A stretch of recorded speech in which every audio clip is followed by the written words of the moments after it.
कहते हैं instantaneous rate. यानी कि हम जब क्या करेंगे, किसी पर्टिकुलर यानी कि इंटरवल का गैप बहुत कम हो, अगर जो उस समय हम रेट निकालते हैं तो उसको हम लोग क्या कहते हैं, इंस्टेंटेनियस रेट कहते हैं।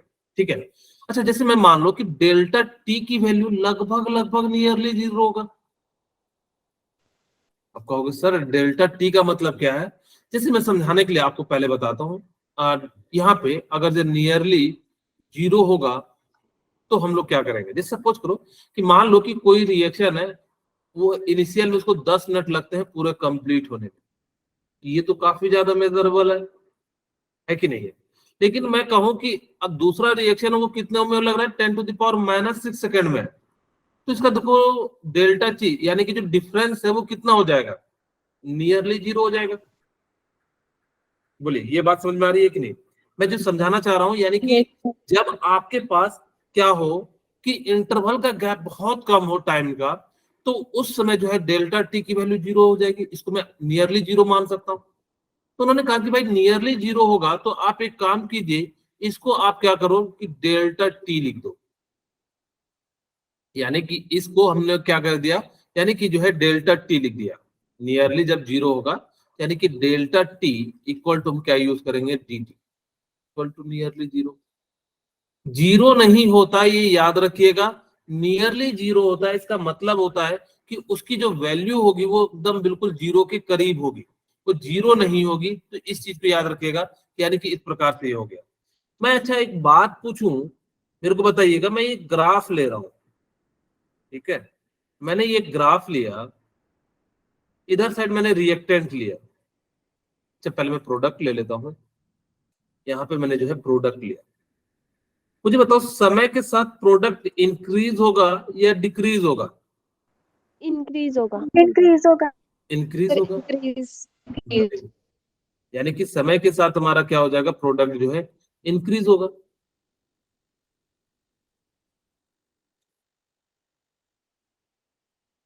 ओके।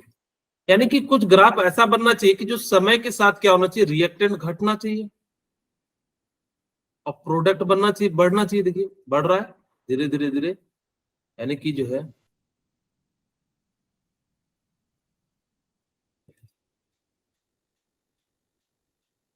ओके 1 मिनट, प्रोडक्ट हमारा बढ़ना चाहिए और रिएक्टेंट हमारा घटना चाहिए। पहले इनिशियल में ज्यादा होना चाहिए और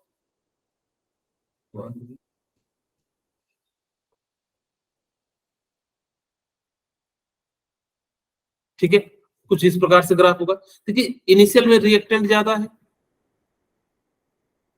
उल्टा हो गया सॉरी, इधर से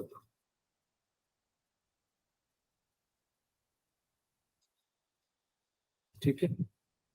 ओके, अब देखो यानी कि प्रोडक्ट है, जैसे जैसे आपका इधर साइड क्या है, रिएक्टेंट ज्यादा है, यहाँ पे प्रोडक्ट आपका क्या होते जा रहा है, ज्यादा बनते जा रहा है। जैसे जैसे देखो यहाँ पे अगर जब मैं किसी पर्टिकुलर इंस्टेंट पे बात करूं, यहाँ पे रिएक्टेंट कितना है, ज्यादा है। देखिए ये क्या है, रिएक्टेंट ज्यादा, लेकिन प्रोडक्ट क्या है, कम है। लेकिन मैं यहाँ पे बात करूं तो यहाँ पे देखो रिएक्टेंट क्या है, कम है। अब किसी के मन में आ रहा होगा सर कैसे, सपोज करो कि मैंने मान लिया कि 0 है, वैसे 0 होता नहीं है, मैं यहाँ पे मान लेता हूँ 5 है और यहाँ पे 10 है, इसको भी मैं मान लेता हूँ ये 5 है ये 10 है। अगर से ध्यान से देखिए कि ये जो रिएक्टेंट है इनिशियल में आपके पास कितना है, यानी कि यहाँ पे है, यानी कि ज्यादा है, यानी कि ये इस पॉइंट को कट कर रहा है, यानी कि इनिशियल में रिएक्टेंट ज्यादा है। आप यहाँ पे देखिए ये वैल्यू देखिए तो कितना है, 10 है। लेकिन जैसे ही ये 10 है तो लेकिन प्रोडक्ट कितना है, 5 है। लेकिन हमने कहा कि भाई इस पॉइंट पे आके आपका क्या हो जा रहा है, यानी कि जो है प्रोडक्ट बढ़ते जा रहा है, यानी कि इनिशियल में रिएक्टेंट ज्यादा है। तो दूसरा भी हो सकता है कि हो सकता है कि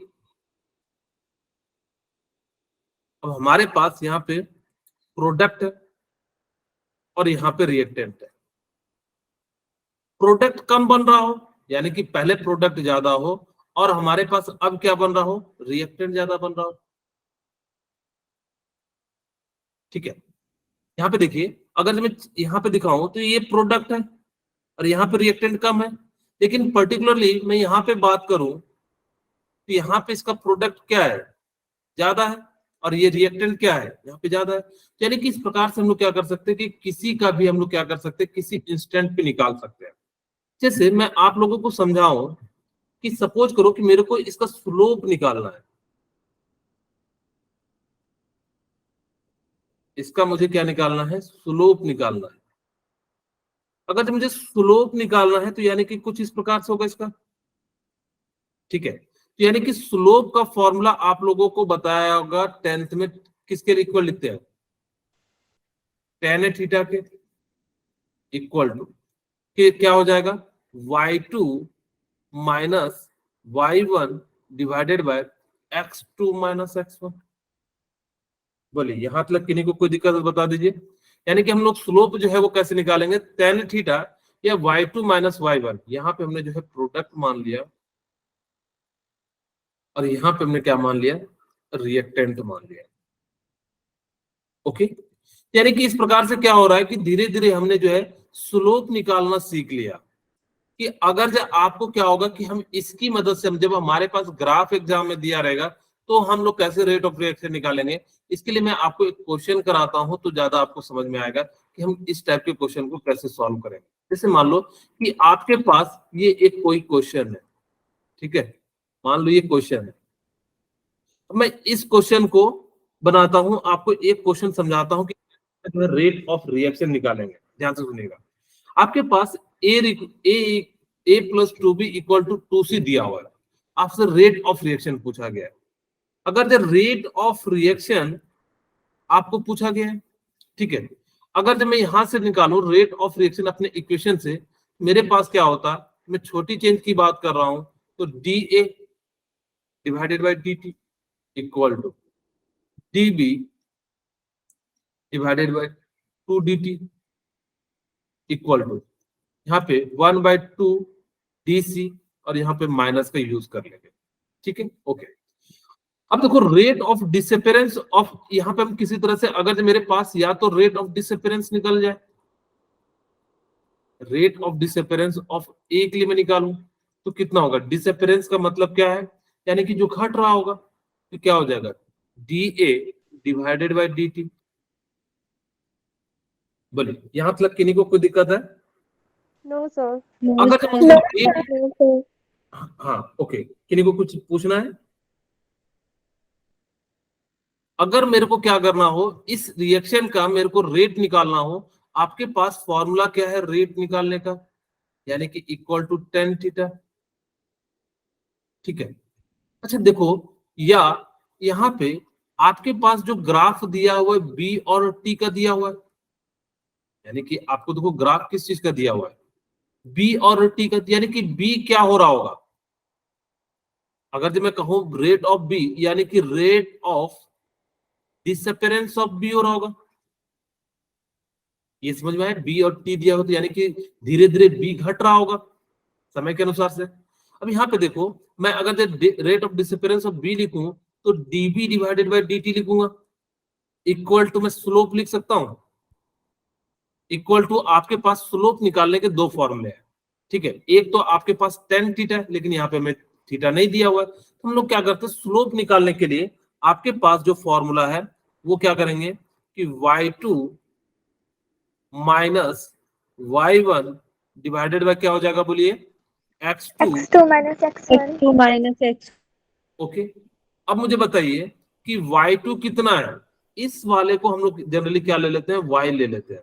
अगर मैं इसकी बात करूं, यहाँ पे हम लोगों ने क्या करा, जो है y ले लिया, ठीक है। तो y आपके पास y2 कितना है, 10 है माइनस, और ये कितना है, और यहाँ पे कितना हो जाएगा 4 माइनस 2। यहाँ से आपके पास वैल्यू कितनी आ गई, यानी कि ऊपर में 4 नीचे में 2, तो यानी कि कितना हो जाएगा 2 हो जाएगा। और यानी कि रेट ऑफ, यानी कि जो डिसअपीयरेंस क्या हो जाएगा, मोल लीटर इनवर्स सेकंड इनवर्स। बोलिए यहां तक किन्हीं को कोई दिक्कत है। अच्छा अब आप सर अगर जो आपके पास rate of disappearance of B निकल गया तो क्या rate of disappearance of A and rate of reaction निकाल सकते हैं, कहोगे हाँ बिल्कुल आसानी से निकाल सकते हैं। अब देखो मेरे पास क्या है, आर ओ आर, मेरे को किसका निकालना है, मेरे को जो निकालना है यहाँ पे मैं रेट ऑफ रिएक्शन निकालता हूँ। मेरे पास क्या दिया हुआ है, डीबी दिया हुआ है, तो मैं यहाँ से जो है डीबी इक्वल टू लिख देता हूँ डीबी डिवाइडेड बाय dt, और नीचे में 2 लिख देता हूँ क्योंकि 2 है बी में, यहाँ पे जो है मैंने 2 लिख दिया। ओके, अब ध्यान से सुनिएगा, आपके पास इसकी जो वैल्यू है वो दी हुई है। आपके पास मैं इसको सेपरेट कर दूं तो यानी कि dB बाय dt की वैल्यू दी हुई है, वो भी कितनी दी हुई है, माइनस दिया हुआ है। तो यानी कि यहां से रेट ऑफ रिएक्शन कितना हो जाएगा, आपके पास 2 टाइम्स ऑफ ROR हो जाएगा। ठीक है, जो भी वैल्यू है यानी कि dB डिवाइडेड बाय dt, बोलिए ऐसा लिख सकते हैं। अब देखो Yes. आपके पास जो वैल्यू दिया हुआ है वो क्या दिया हुआ है, rate of disappearance dB divided by dt। ठीक है, यहाँ पे यही वैल्यू दिया हुआ है। अगर डिसअपेरेंस दिया हुआ है तो आप लिख रहे हो तो माइनस का यूज करना, जनरली नहीं दिया हुआ तो माइनस का यूज नहीं करना। अब देखो dB, मेरे को rate of reaction equal to 1/2 dB divided by dt, और यहां से आपके पास dB बाय dt की वैल्यू कितनी निकाले हो, 2 mole into 2 mole litre inverse second inverse हो जाएगा। बोले यहां तक लिखने को कोई दिक्कत है, तो यहां से कितना आ गया, 1 mole litre inverse and second inverse. Okay, अब आपसे सेकेंड क्वेश्चन क्या पूछता है, रेट ऑफ डिसअपेरेंस ऑफ ए।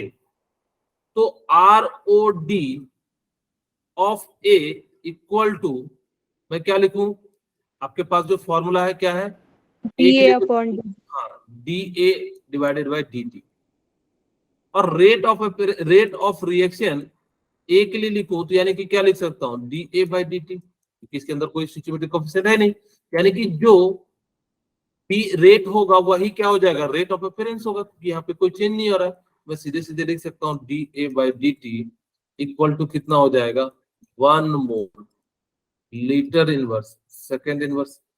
बोलिए यहाँ तक लिखने को कोई दिक्कत तो बता दीजिए। ओके, Yes, समझ sir. में आ रहा है? Yes, sir. Okay. Yes, sir. ये क्वेश्चन आप लोग बनाइए। यहाँ पे थोड़ा सा मैं आपको समझा देता हूँ, यहाँ पे एंगल जो लेते हैं हमेशा वो पॉजिटिव एक्सिस से लेते हैं, तो ये एंगल आप यूज कीजिएगा। और ये कितना हो जाता है 135, और 10 135 की जो वैल्यू होती है वो याद रखिएगा -1 होता है। ठीक है, तो चलिए यहाँ पे हम रेट ऑफ रिएक्शन निकालते हैं। सबसे पहले हमने देखो यहाँ पे क्या दिया हुआ है, Q एंड ये दिया हुआ है T। तो मैं सबसे पहले डिसअपेरेंस निकालता हूँ, यानी कि ROD हम जो है ए का निकालेंगे तो कितना हो जाएगा, DQ डिवाइडेड बाय dt, और इक्वल टू tan थीटा, और tan थीटा की यानी कि जो थीटा जो है वो कितना दिया हुआ है 135, 130 इसकी वैल्यू कितनी हो जाएगी, -1 हो जाएगी। minus. देखो DQ बाय dt ये वैसे भी डिसअपेरेंस है, यहाँ से हम जो है -1 ले लेंगे। अब मुझे रेट ऑफ रिएक्शन निकालना है, तो यानी कि ROR इक्वल टू क्या लिखूंगा, 1/3 DQ divided by dt minus में, और यहाँ पे DQ बाय dt की वैल्यू कितनी दी हुई है, -1, यहाँ से कितना हो जाएगा माइनस माइनस, यानी कि 1/3 ROR हो गया। यानी कि अब आपके पास रेट ऑफ रिएक्शन निकल गया।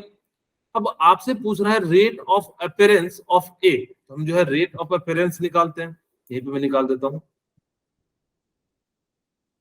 ठीक है, अब यहां से मेरे पास रेट ऑफ अपीयरेंस मुझे निकालना है आर का, तो आर का निकालना, तो यहाँ पे मैं क्या लिख सकता हूँ, DR डिवाइडेड बाय dt, और रेट ऑफ रिएक्शन जो है हमारे पास क्या है आर के लिए, DR बाय dt, तो यानी कि दोनों सेम है, तो यानी कि रेट ऑफ अपीयरेंस भी कितना हो जाएगा 1/3, क्योंकि ROR आपके पास कितना 1/3, और इसी की तो वैल्यू रखनी है यहाँ पे, और यहाँ पे हमने जो रखा तो यानी कि इसकी वैल्यू कितनी आ गई 1/3 आ गया। बोलिए ये बातें आपको समझ में आ गई? Yes, sir. Yes. अब आपको अगर ग्राफ से रिलेटेड और इससे रिलेटेड आए क्वेश्चन तो आप सॉल्व करेगा। अब हम बात करते हैं कि कौन कौन सा फैक्टर अफेक्टिंग करते हैं, जो कि आपको मैंने बताया था कि सेकंड पॉइंट की हम बात करते हैं। आपको हमने फर्स्ट पॉइंट बता दिया कि कैसे जो है रेट ऑफ रिएक्शन निकालेंगे, चाहे अपीयरेंस दिया रहे चाहे डिसअपीयरेंस दिया रहे, तो आप लोग कैसे निकालोगे। अब हम बात करते हैं कि जब हम कौन कौन से फैक्टर जो है अफेक्ट करेंगे रेट ऑफ रिएक्शन को। ठीक है, पहला नेचर ऑफ रिएक्टेंट। पहला हम क्या बात करेंगे, नेचर ऑफ रिएक्टेंट। अब नेचर ऑफ रिएक्टेंट में बताऊं तो आप कैसा यूज कर रहे हो, आयनिक, यानी कि रिएक्टेंट में कौन सा बॉन्ड बना हुआ है, आयनिक बॉन्ड बना हुआ है या फिर कौन सा बॉन्ड बना हुआ है। जैसे मैं एक एग्जांपल के रूप में समझाता हूं, मैं एक एग्जांपल ले लेता हूं, NaCl plus AgNO3 equal to क्या हो जाएगा, AgCl और साथ में क्या हो जाएगा, Na। ओके, देखो यहाँ पे ये किस फॉर्म में है, Na प्लस Cl माइनस, ये किस फॉर्म में है, Ag प्लस, और ये किस फॉर्म में है, NO3 माइनस। यहाँ भी इसी तरह से Ag plus Cl minus Na plus NO3 minus, इसी फॉर्म में है। अब देखो ये जब आयन में होगा तो यानी कि आसानी से आयन जो है, जब आप कभी भी पानी को जब नमक घोलते हो तो देखिएगा, जैसे नमक डालते हो तो इलेक्ट्रिसिटी ज्यादा फ्लो होता है। आप लोगों ने कभी नोटिस किया होगा कि जब भी आप लोगों को लैब में अगर जो कोई चीज भी कराना होता है तो हम लोग थोड़ा सा नमक डाल देते हैं, क्योंकि पानी में जाने के बाद वो क्या होता है, Na प्लस Cl माइनस में टूट जाता है। अब जैसे ही ये आयनिक कंपाउंड होगा तो ये क्या हो जाएगा, आयन में टूट जाएगा, और आयन में टूट जाने के कारण क्या हो जाएगा, यानी कि रिएक्शन जो है वो क्या हो जाएगा, फास्ट हो जाएगा। यानी कि आयनिक कंपाउंड का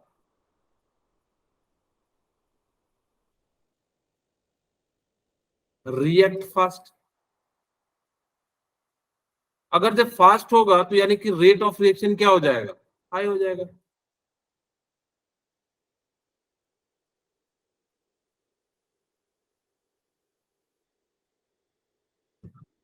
ठीक है, सेकंड पॉइंट, अगर जब मैंने कोवेलेंट लिया,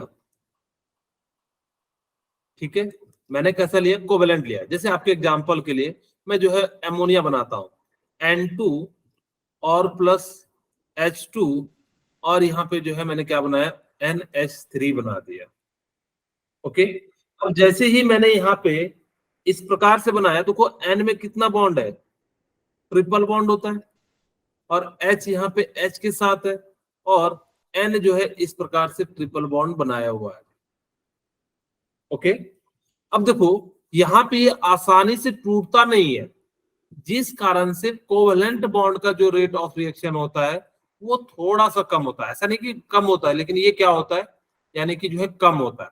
आयनिक कंपाउंड जो होंगे फटाफट से बनेंगे, लेकिन जबकि कोवेलेंट कंपाउंड जो होंगे वो थोड़ा सा यानी कि क्या हो जाएगा, स्लो बनेगा, जिस कारण से हम लोग क्या कहते हैं, कोवेलेंट कंपाउंड का जो है रेट ऑफ रिएक्शन क्या होता है, यानी कि कम होता है। ठीक है, बोलिए, ये समझ में आ गया। यस अब देखो यहाँ सर, रिपीट करना। ओके, मैंने क्या कहा कि यहाँ पे कोवेलेंट कंपाउंड है, क्योंकि ये यहाँ पे बॉन्ड क्या है, स्ट्रॉन्ग बॉन्ड है। अगर ये स्ट्रॉन्ग बॉन्ड है तो यानी कि कंपाउंड रिएक्शन करना चाहेंगे क्या, नहीं, क्योंकि अगर मैं कहूं कि ऐसे ही बहुत अच्छे से स्टेबल है तो ये जल्दी जो है कोई भी ये जो है रिएक्ट नहीं करना चाहेगा, जिस कारण से कोवेलेंट बॉन्ड का जो होता है वो क्या हो जाता है, रेट ऑफ रिएक्शन क्या हो जाता है, यानी कि बहुत धीरे धीरे आराम से होता है। ठीक है, ये चीजें जो है यहाँ पे होता है। सेकंड पॉइंट हम बात करते हैं, अगर मैं इसी में बी पॉइंट बात करूं कि आप कैसा ले रहे हो, होमोजीनियस या हेट्रोजीनियस, यानी कि ये भी क्या करेगा कि जो है इफेक्ट करेगा कि आप कैसा ले रहे हो, प्योर होमोजीनियस ले रहे हो या हेट्रोजीनियस। देखा गया कि होमोजीनियस यानी कि जिसकी साइज सेम है, सेम टाइप के कंपाउंड है, वहां पे रेट ऑफ रिएक्शन क्या हो जाता है, ज्यादा होता है। क्योंकि सिमिलर टाइप का मान लो, जैसे एक एग्जांपल के रूप में समझाता हूँ, एक क्लास है जिसके अंदर क्या है कि बहुत सारे बच्चे हैं लेकिन वो सारे टॉपर है, तो वहां से रिजल्ट ज्यादा आएगा। एक क्लास है कि जहाँ पे क्या है कि कुछ बच्चे जो है एवरेज है, कुछ लो है, कुछ जो है हाई है, तो यहाँ से रिजल्ट क्या आएगा, कम होगा। यानी कि यहाँ पे बच्चे जो है जल्दी जल्दी सारे नहीं समझेंगे, यहाँ पे क्या हो जाएगा, रेट ऑफ रिएक्शन जो है थोड़ा सा कम हो जाता है। ओके, क्योंकि यहाँ पे जो ये आराम आराम से होगा, ये जो है जल्दी रिएक्ट नहीं करेगा। ठीक है, तीसरा अब आपको याद रखिएगा, ये वाला मोस्ट इंपोर्टेंट पॉइंट है कि रेट ऑफ रिएक्शन जो है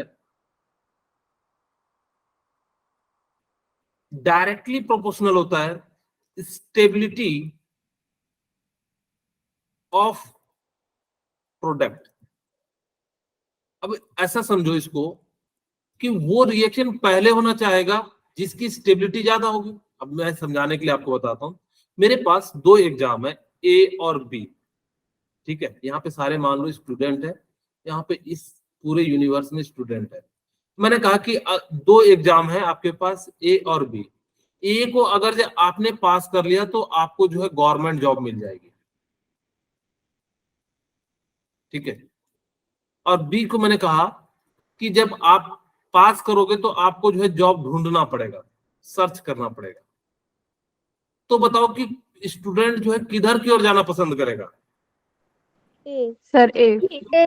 यानी कि आपकी आगे की लाइफ स्टेबल है, यानी कि जो प्रोडक्ट होगा जितना ज्यादा स्टेबल बन रहा होगा, यानी कि अभी आपके मेहनत करने से आगे आगे आप जितना ज्यादा स्टेबल होंगे उतना ज्यादा बेनिफिट होगा। यानी कि rate of reaction directly proportional किसके हो जाएगा?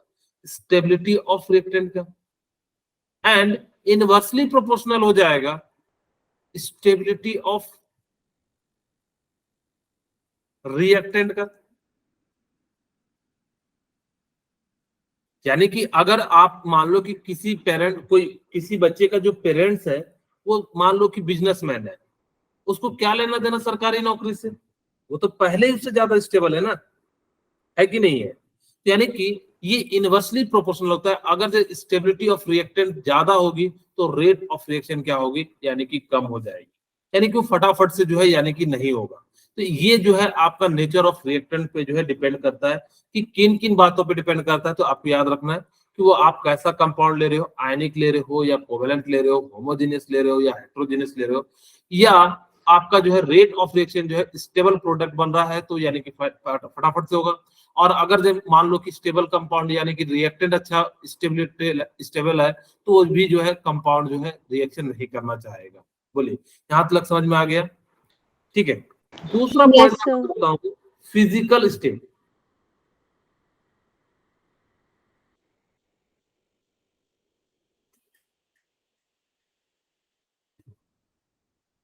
हम जो है बात करेंगे फिजिकल स्टेट। फिजिकल स्टेट क्या क्या होते हैं आप लोगों को सभी को पता होगा। कितने स्टेट होते हैं, कोई बताना चाहेंगे? टोटल कितने स्टेट होते हैं? 5. Solid. हाँ, सॉलिड, लिक्विड, गैस, ये होते हैं, ठीक है। Yes, sir. आप चाहो तो बीईसी कह दो, प्लाज्मा कह दो, 5 टोटल आप लोगों ने 9th में पढ़ा होगा। हम जनरली जो बात करते हैं वो तीन ही पे बात करते हैं क्योंकि हम इन्हीं तीन को, ये आपके तीन यानी कि स्टेट है, फिजिकल स्टेट है।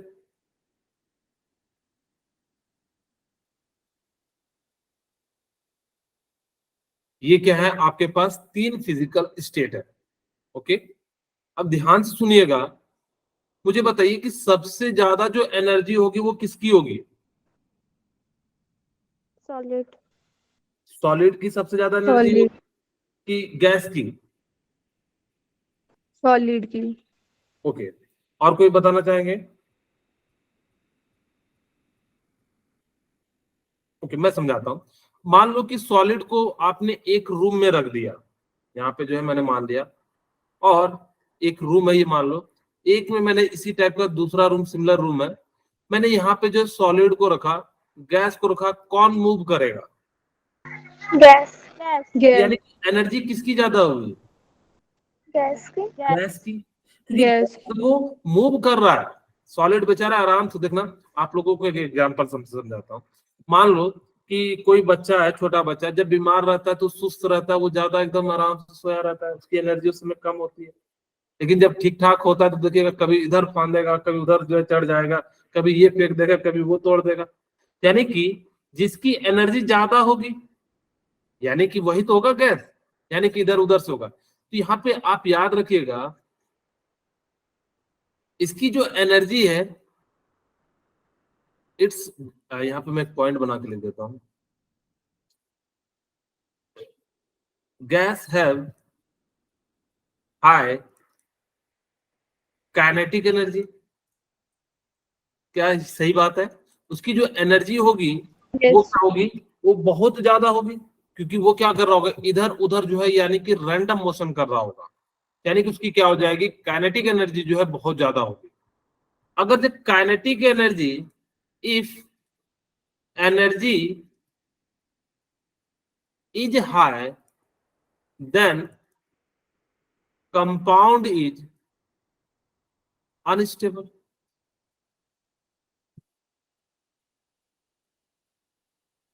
अगर आप देखो, अगर जो उसकी एनर्जी क्या होगी, ज्यादा होगी, तो यानी कि वो अनस्टेबल है। अब देखो, मान लो सपोज करो एक सरकारी नौकरी का जो है आदमी है, और एक जो है जिसको जॉब नहीं मिली है, तो देखना जो जिसको जॉब नहीं मिली, कभी एक कंपनी जाएगा, कभी इधर जाएगा, कभी उधर जाएगा, क्यों? क्योंकि वो अनस्टेबल है। यानी कि जिसकी भी एनर्जी ज्यादा होती है वो क्या करेगा, यानी कि कंपाउंड जो है अनस्टेबल होगा। ठीक है, तो यहाँ पे जो सॉलिड होता है उसकी एनर्जी लो होती है, एनर्जी इज लो। अगर से एनर्जी लो होगा तो यानी कि कंपाउंड कैसा होगा, स्टेबल होगा। Yes. लेकिन गैस की एनर्जी क्या है, High. हाई है, तो कंपाउंड कैसा होगा, Unstable. अनस्टेबल होगा। अब मुझे बताना, ये याद रखना कि सॉलिड लिक्विड गैस में कोई भी क्वेश्चन पूछा जाए तो लिक्विड हमेशा बीच में होता है, इसके लिए कोई चिंता नहीं है। आपको सॉलिड और गैस की प्रॉपर्टी ढूंढना, लिक्विड हमेशा बीच में ही होगा। अगर ये अनस्टेबल है गैस, तो ये क्या होना चाहेगा, Stable. स्टेबल। तो ये जल्दी स्टेबल होने के लिए कुछ भी करेगा। अगर जिसके पास मान लो, जो भी कोई व्यक्ति अगर अनस्टेबल है तो क्या चाहेगा, तुरंत से स्टेबल हो जाए, चाहे जैसे भी जो भी फटाफट से काम करना चाहे। जैसे मान लो कि आप लोग जो है, अभी मैं कहूं कि आप लोग जो है यानी कि अनस्टेबल हो, लेकिन आप स्टेबल कब हो जाओगे, जब आप नीट में जो है डॉक्टर बन जाओगे। तो आप लोग अभी क्या करोगे, फटाफट से दिन रात एक मेहनत कर दोगे, क्योंकि आपकी स्टेबिलिटी अभी नहीं है। आपको ये स्टेबिलिटी तब पता लगेगी जब आपके कंधे पे वजन आएगा। तो उसी प्रकार से तो ये अनस्टेबल कंपाउंड होता है। जैसे आप लोगों ने एक नोटिस किया होगा, मैं इसको एक रियल एग्जांपल के साथ समझाने का प्रयास करता हूँ। कि मान लो कि एक बच्चा था, जो शायद मैं आप लोगों को बताया नहीं होगा, अच्छा चलिए मैं नहीं बताया। एक बच्चा था, उसके घर वाले यानी कि जो है डॉक्टर बनने का सपना था, पहला साल फेल हो गया तो उसके घर वाले जो है पूरा डांटने लगे। फिर दूसरे साल जो उसके समाज वाले भी डांटने लगे कि तू क्या पढ़ेगा, आपका क्या पढ़ता है, पता नहीं तू पढ़ता है या कि खाली जो है इधर मटरगस्ती करता है या इधर उधर घूमता है। जनरली आप कितना भी मेहनत करो ना, अगर जब आप सक्सेस नहीं होगे ना, तो आप कितना कुछ भी कर लो, सब लोग जो है आपको गलत ही तरीके से देखेंगे कि पढ़ता नहीं होगा, इधर उधर करता होगा, टाइम वेस्ट करता होगा, जो है माता पिता के जो है पैसे को इधर उधर जो है बर्बाद करता होगा, इस टाइप से आता होगा। अब उसको बार बार ताना मिलने लगा, वो अनस्टेबल जो बहुत ज्यादा हुआ। उसने कहा इस बार तो मैं जो है सिलेक्शन लेके आऊंगा। उसने, उसको कुछ भी नहीं दिखता था, सिर्फ नीट का पेपर दिखता था, डॉक्टर दिखता था, हर दिन जो है सपने में कहता था मेरा यही आता है। तो अब उसने क्या करा कि सारी चीजें छोड़ी, और जो भी किताब मिला, जो भी नोट्स मिला, जो भी मटेरियल मिला, जो भी चीजें पढ़ने के लिए मिली, उसने पढ़ना शुरू कर दिया फटाफट से। अब वो ये चीजें नहीं देख रहा था कि क्या होने वाला है, नहीं होने वाला, सिर्फ और सिर्फ उसका ध्यान था कि मेरी लाइफ में अगर जब मैं स्टेबल होऊंगा तभी जब मैं नीट को क्रैक कर पाऊंगा। अब उसने पूरा पढ़ा, पूरा मेहनत किया, और जो है वो क्या कर गया, पास कर गया। अब जैसे ही पास कर गया, लोग क्या कह रहे थे, अब मैं तो कहता था कि लड़का कुछ करेगा, जस्ट टोन चेंज हो जाता है। तो यानी कि ये डिपेंड करता है, जब आप अनस्टेबल, तो यानी कि फटाफट से रेट ऑफ यानी कि जो रिएक्शन करने लगे, यानी कि फटाफट से पढ़ने लगे। तो जो भी अनस्टेबल कंपाउंड होगा, ठीक है, अनस्टेबल कंपाउंड होगा, उसका रेट ऑफ रिएक्शन ज्यादा होगा। होगा कि नहीं, बोलिए। Yes, sir. तो मुझे बताइए कि सबसे ज्यादा रेट ऑफ रिएक्शन किसका होगा, गैस का। गैस का। वेरी गुड, मैं यहाँ पे लिख सकता हूँ गैस का रेट ऑफ रिएक्शन ज्यादा होगा। फिर किसका होगा, Liquid. Liquid. लिक्विड का।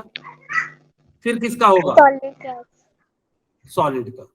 यानी कि इस प्रकार से आपसे पूछा जाएगा कि गैस का क्यों है, तो आप कहिएगा डिग्री ऑफ या रैंडमनेस मोशन इसका हाई होता है।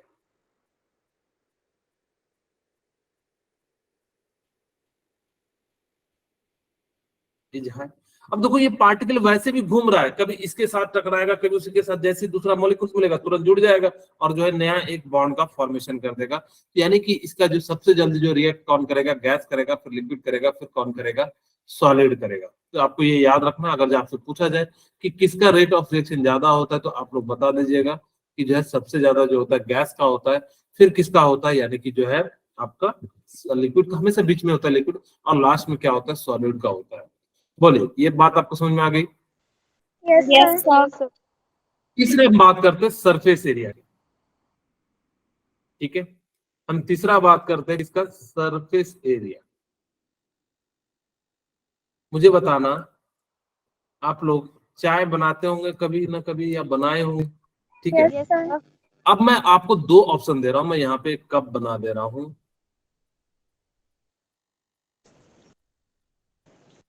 आप लोग थक गए होंगे पढ़ते पढ़ते, तो आप लोगों के लिए मैं चाय बना रहा हूं, ठीक है?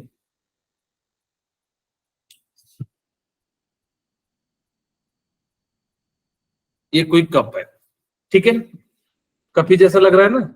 ओके, मैं आपको कहता हूं कि मेरे पास ना इसके अंदर मैंने मिल्क और जो भी डालना था डाल दिया, मेरे को ना चीनी डालना है, ताकि कि जो देखिएगा बड़े लोग जो ना बाद में चीनी डालते हैं, क्योंकि उनको डायबिटीज होती है या पता नहीं कौन कौन सी बीमारियां होती है, तो वो अपने अनुसार से चीनी का यूज करते हैं। मेरे पास ऑप्शन ए है कि मैं क्रिस्टल डालूं, चीनी का क्रिस्टल है, शुगर क्रिस्टल है ये।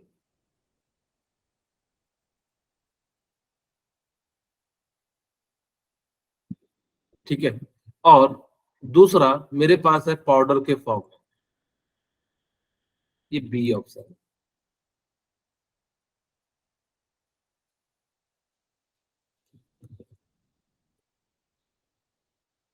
और इसके अंदर जो मैंने मिल्क डाल दिया है और सारे चाय पत्ती पुत्ती जो भी चीजें हैं डाल दिया है। अब मुझे बताओ कि कौन जल्दी घुलेगा? Powder. Powder. पाउडर। अच्छा मुझे बताओ कि सरफेस एरिया किसका ज्यादा है? Crystal का. मैं ये भी 1 ग्राम ले रहा हूँ, ये भी क्रिस्टल का.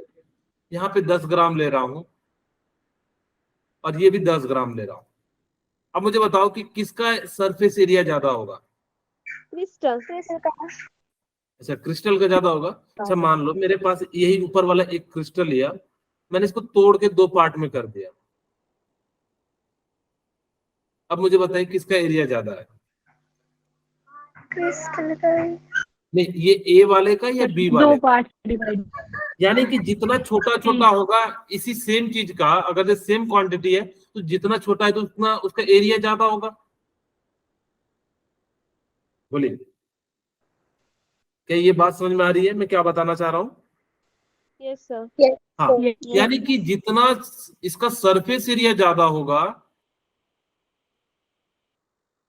Surface area is high then reactivity, sorry, then rate of reaction is high. अब बच्चे के मन में ना कंफ्यूजन हो जाता है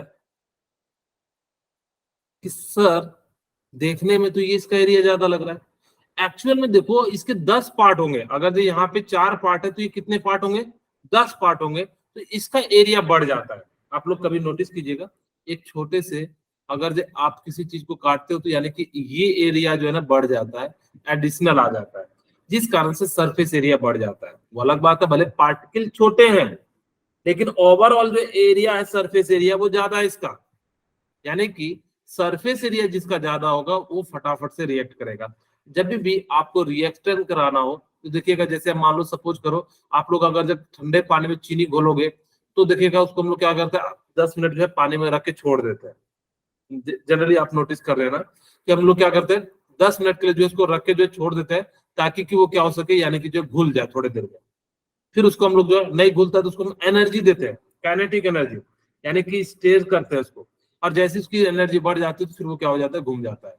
तो वही याद रखेगा कि जिसका सरफेस एरिया ज्यादा होगा उसका रेट ऑफ रिएक्शन क्या हो जाएगा, हाई हो जाएगा। बोलिए, यहाँ तक किसी को कोई दिक्कत बताइए? No, sir. No, sir. चौथी हम बात करते हैं इंटेंसिटी ऑफ लाइट।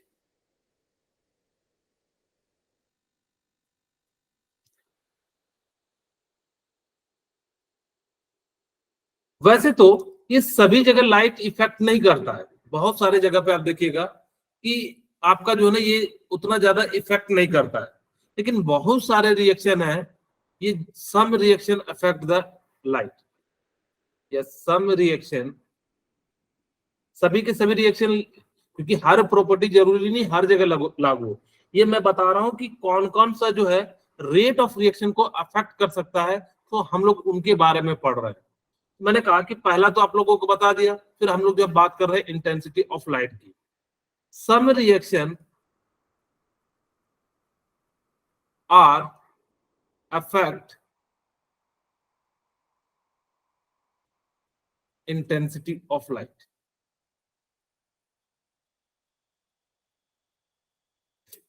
ओके, यानी कि कुछ ही रिएक्शन होते हैं जो लाइट को क्या, लाइट के कारण क्या होता है, इफेक्ट हो सकते हैं। जैसे मैं कहता हूं कि H2 प्लस Cl2 को और रोशनी के प्रेजेंस में रिएक्शन कराओ, लोग लाइट को हिंदी में क्या कहते हैं, रोशनी कहते हैं, ठीक है, और यहां से क्या बना लो, HCl। तो देखा गया कि जितना ज्यादा लाइट होगा, इंटेंसिटी ऑफ लाइट ज्यादा होगा।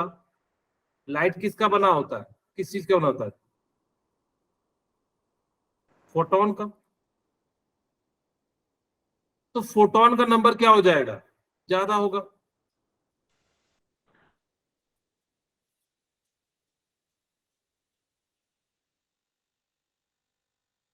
बोलिए, फोटोन ज्यादा होगा तो उसकी एनर्जी क्या हो जाएगी, ज्यादा। ज्यादा हो जाएगी। ओके, आपको पता होगा स्ट्रक्चर ऑफ एटम में एक फोटोन की एनर्जी हम लोग कैसे निकालते हैं, E equal to h mu. बोलिए, यानी कि एक फोटोन की जो एनर्जी निकालते हैं वो E इक्वल टू क्या निकालते हैं, एच म्यू। जितना ज्यादा एनर्जी होगा उतना जल्दी वो रिएक्ट करेगा। यानी कि इंटेंसिटी ऑफ लाइट भी क्या करता है कि आपको जो है अफेक्ट करता है। ओके, फिफ्थ पॉइंट हम बात करते हैं कैटलिस्ट। कैटलिस्ट काम क्या करता है, तो ध्यान से सुनिएगा, इट इंक्रीज और डिक्रीज रेट ऑफ रिएक्शन।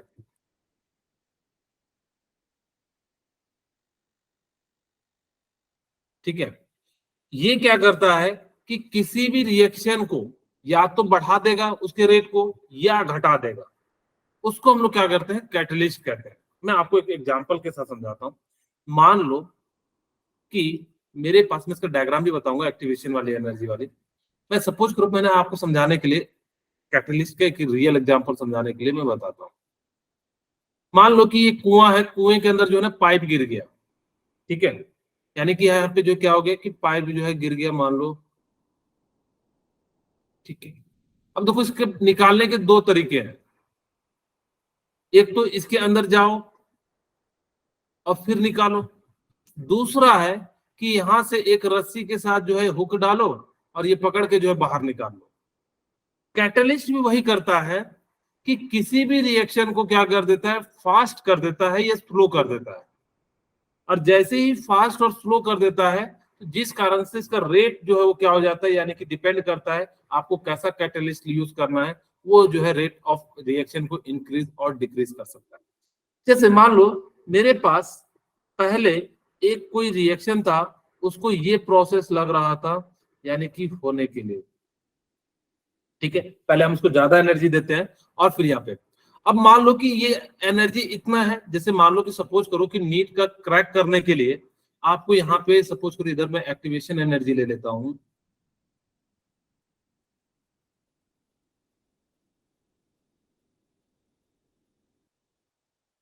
ठीक है, मैंने यहाँ पे एक्टिवेशन एनर्जी ले लिया।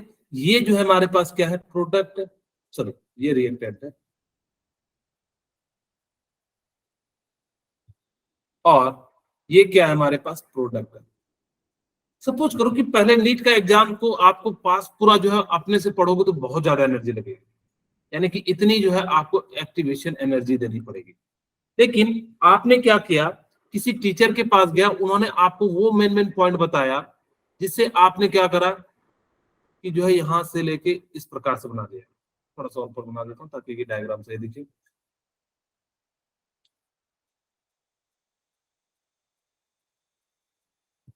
ठीक है, देखो अभी भी प्रोडक्ट तो सेम ही बन रहा है, रिएक्टेंट वही है, लेकिन अब इसकी एक्टिवेशन एनर्जी क्या हो गई, कम हो गई। ये क्या करता है कि एक्टिवेशन एनर्जी पे एक्चुअल में पहले होना चाहिए था, उसको नहीं करके यानी कि पहले कर देता है। जैसे मान लो सपोज करो कि अभी मैं कहूं कि एक बच्चे को मैंने डांटा कि तू जिंदगी में कुछ नहीं कर सकता, उसको बहुत बुरा लगा, और उसको मैंने कहा कि तू ये पढ़ के जा, और उसने वही पढ़ के गया और वहां पे एग्जाम में आ गया, तो वो तो पास कर गया एग्जाम।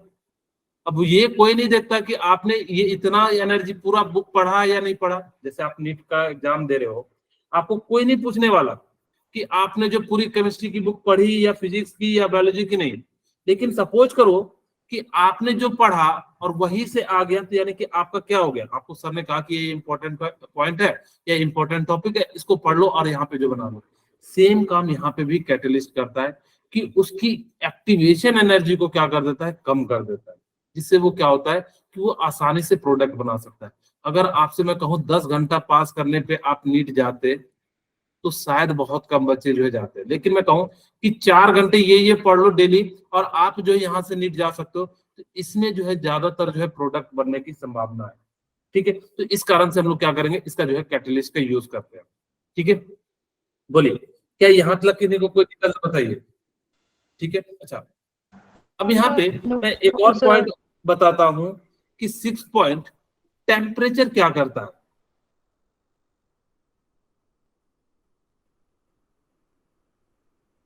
ठीक है, याद रखिएगा, टेम्परेचर जो होता है वो क्या करता है, रेट ऑफ रिएक्शन को इंक्रीज कर देता है। Temperature increases rate of reaction. ऐसा एक बात मैं बता देता हूं कि if we increase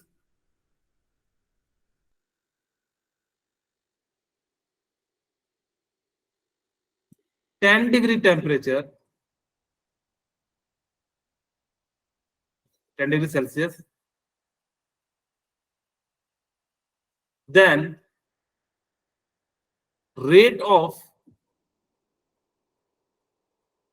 reaction is increased by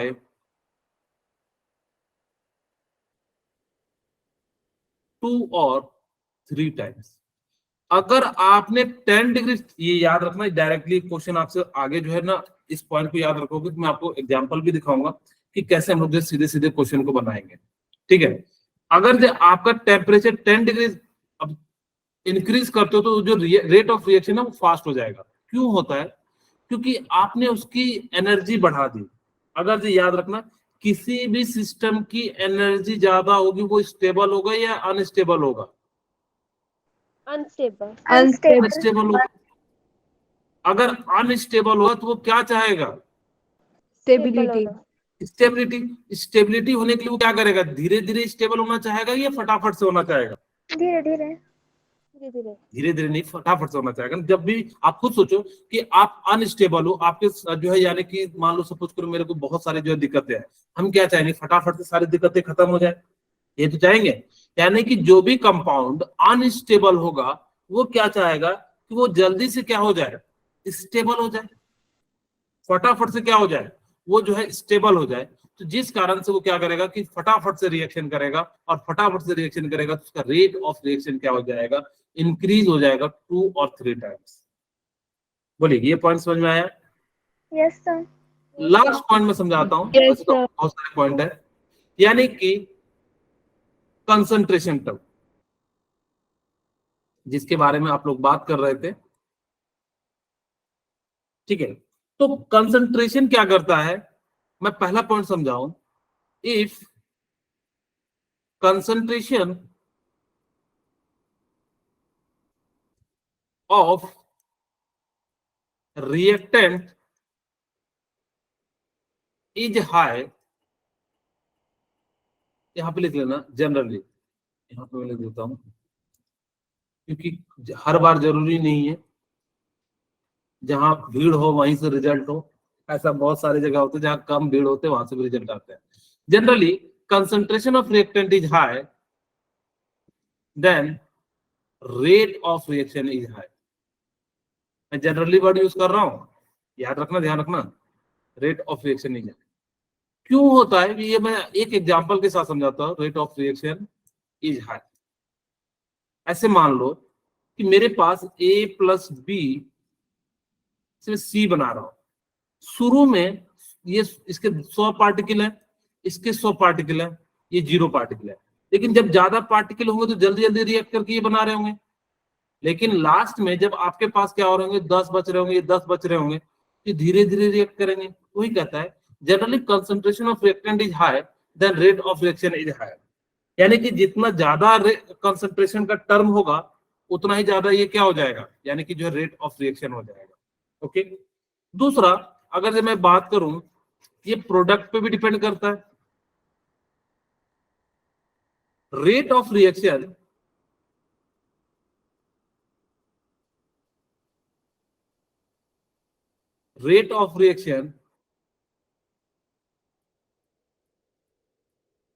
it depends